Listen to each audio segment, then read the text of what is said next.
What is friendship? Familiarity? Shared interests?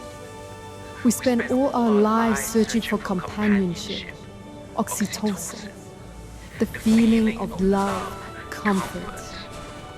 But what happens to the bloke who doesn't receive it?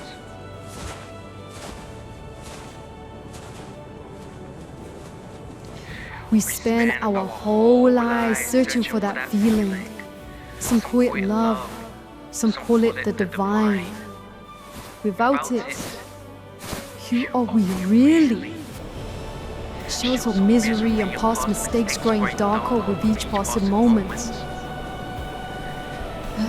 No matter how bitter we are, we all crave the heat of another.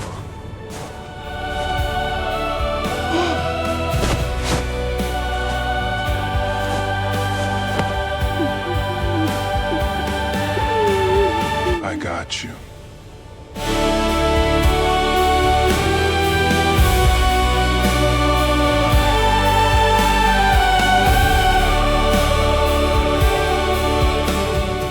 Doc Willis returning to Bad Friends should have been a funny little nostalgia moment. The old semi-co-host comes back, everybody laughs, Bobby Lee does Bobby Lee faces, Andrew Santino keeps the chaos moving, and the fans get closure. But it ended up feeling bigger than that. Doc had been gone for nearly 3 years. He was once a regular part of the Bad Friends rhythm, almost like what Jesse Jetski Johnson later became. Not the main host, but a familiar third presence who changed the energy of the room. Doc did not just quietly disappear from a random podcast. Fans had been speculating for years about what happened. In older Reddit threads, people guessed that Doc may have felt like he was always the butt of the joke, or that the dynamic with Bobby and Andrew became uncomfortable for him. None of that is confirmed fact, but it shows how long the audience has been treating Doc's absence like unfinished business. That is why Bobby's reaction is so interesting. Oh my God, dude! Get it! What's up, B dog? What's up, boy? Oh. What up, B? What up, bro? You alright? Great to see you, boy. Love you, boy. Had to surprise you, man. We did this for you, B.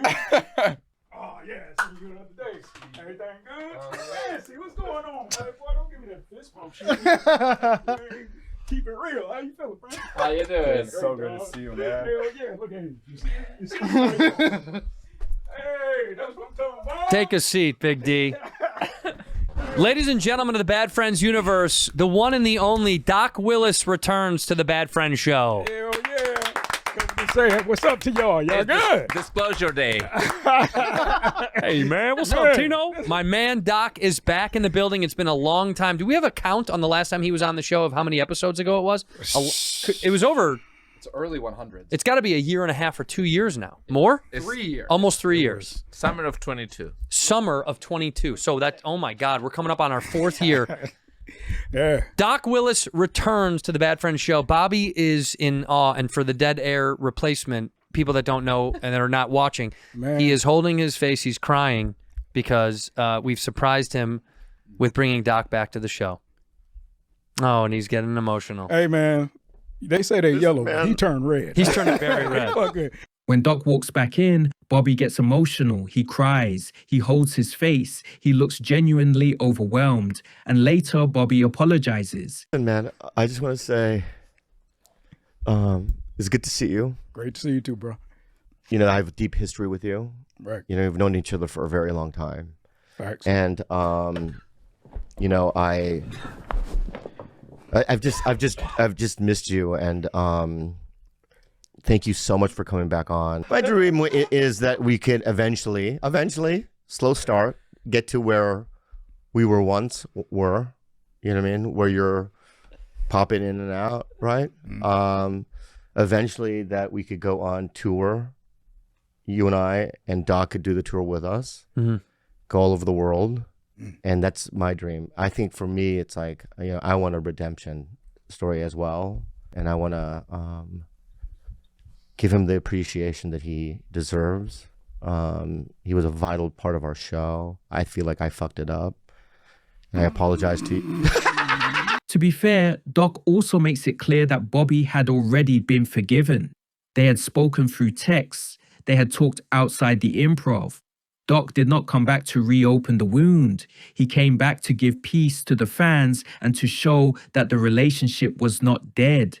But the apology still matters because it points to something people have always noticed about Bobby Lee. He can be hilarious, generous, vulnerable, and weirdly sweet, but he can also be chaotic, inconsiderate, and hard to deal with. That is the contradiction of Bobby. He is the guy who creates unforgettable podcast moments. He is also the guy who can push a joke until it stops feeling like a joke. And over the years, Bobby has had messy energy with different comedians. Ari Shaffir, Ari Spears, and other comics where the line between comedy, resentment, insecurity, and real conflict starts to blur. Then I was, crying in the bathtub. Oh no. Oh yeah, Yeah, man. And Bobby called me, and Bobby called me and was like, "Hey, what happened?" I saw them. I was driving down Sunset or down Hollywood. I saw them going into the opera. Yeah. And I was like, "What?" And you're like, "Yeah, I saw them go to the opera, and I don't know what it is. I just want to know." And I pieced together the pieces that you were calling me because Ron was like, "Hey, find out if they're still dating or if they fully broke up." Oh, I did not know this part of the story. I pieced it together after when I Hold was on, free so of it a you're little bit. telling me All right. that you were conspiring No, in the listen to what I have to say first. Okay. And then you chime in, all right? Okay. Whether that be true or not. Whether that be true or not. It could be true, Yeah. right? For sure. You know what? It's true. Yeah, okay. I'm sorry. Okay, it's true. I'm sorry. All right. So when fans say maybe Bobby bullied Doc, you cannot present that as proven, but you can understand why they thought it. Doc often played the confused, sensitive, slightly strange guy in the room. Bobby's comedy sometimes feeds off poking people exactly where they are soft. That can be funny. It can also wear someone down if they feel they are always being used as the punching bag. Lex Friedman is one of the smartest guys on planet Earth, Yeah. right? You was a goddamn dummy. Who? You. Why? Because of a goddamn, he could be lying to you. And you going, just because that's his job, he's a scientist. That don't mean he's not one of the smartest people in the world. That's what the fuck he does. He's just a scientist. You think Lex is smarter than you? No. Yeah. He just do science. That's all he do. This shit is crazy to me when people put scientists on this level that they shouldn't. So, it's fucking crazy. Dude, he's about to tell us. He's about to literally be like, and they out here telling us the Earth getting hotter. When? How? No, Yeah. no. It's just what they It's like study. that black, the demon COVID lady that Trump was using, that one doctor, right? yeah. Like you would go to her. That's your family practitioner. And that is where Andrew Santino's role becomes important. From the way the return is presented, Andrew seems to be the one who helped arrange it. That says a lot about his place in Bobby's life. Andrew is not just the loud redhead trading insults with him. He often feels like the person who keeps the room from falling apart. He understands Bobby's weirdness, but he also seems to understand when Bobby needs help repairing things. That might be why Bad Friends works. Bobby brings the emotional chaos. Andrew brings the structure. Bobby burns bridges without always realizing it. Andrew seems like the guy who tries to keep people at the table. I feel great as far as just, this is just one episode for right now. Like I say, He's not back forever. Yeah. He's coming back to say come back. hi. Well, and to let the fans have some peace and some ease about it, because they don't know. They were speculating, and a lot of them. And man, Well, can I tell my dream? Yeah. The funniest part about Bobby, he goes, "Let's talk about you, Doc," and then stops Straight him. back to his fucking. Oh yeah, no, narcissism. please. I'm sorry. I'm sorry. You're right. Let him have the floor. I'm sorry. Have the floor. I'm sorry. I mean, we had a court case an hour ago. Yeah. I'm sorry. Go ahead. What was I saying?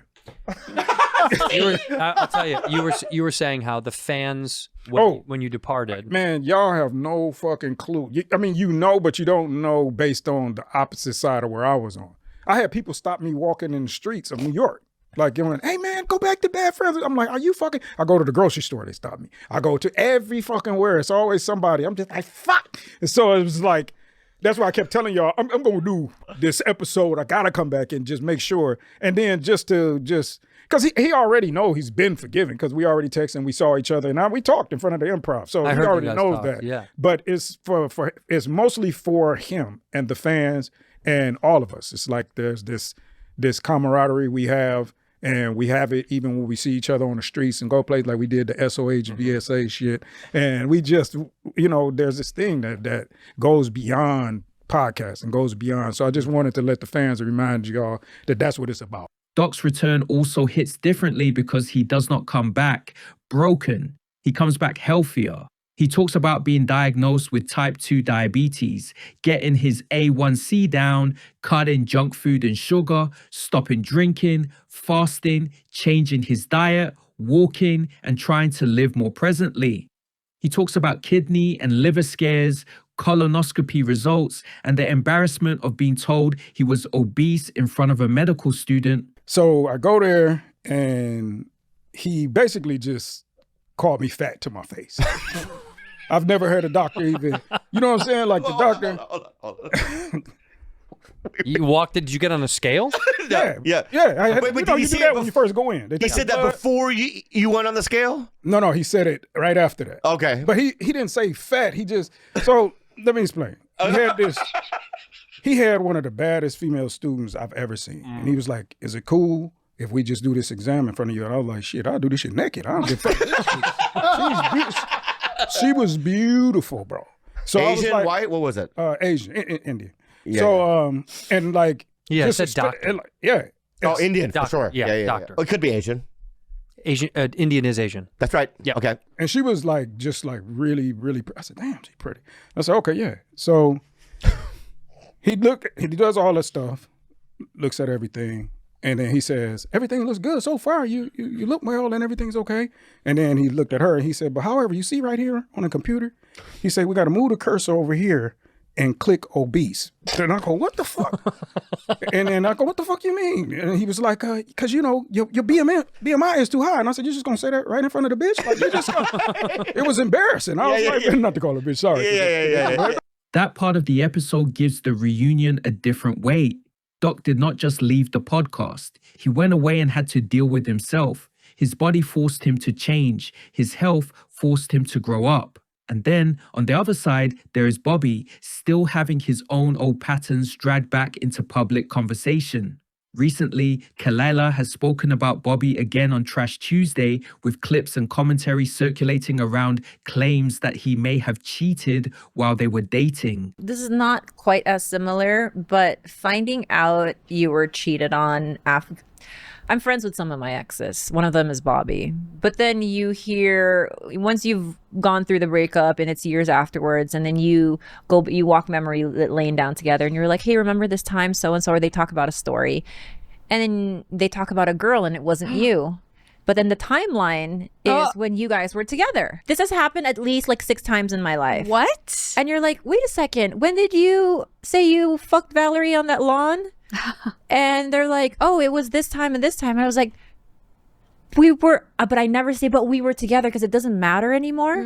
But then I have to keep these little, crazy. These little pieces of information where I'm like, I didn't know. It's like, am I glad I didn't know? Because that would have wounded me more. I think so. Yeah, I found out after the fact and I'm like, I can handle that. The renewed conversation adds to the larger picture of Bobby as someone whose relationships often become emotionally messy in public. That is why the Doc episode feels like more than nostalgia. It feels like Bobby being confronted by the cost of his personality. Because Bobby's weirdness is part of his charm. But charm does not erase impact. You can be funny and still hurt people. You can be insecure and still make others feel small. You can love someone and still mishandle them. Doc coming back gives Bobby a rare thing in comedy, a chance to apologize in real time in front of the audience that watched the relationship fall apart. And maybe that is why Bobby cried. Because sometimes you do not realize someone mattered until they are gone. And sometimes the real joke is that the bad friend finally understands he was being one.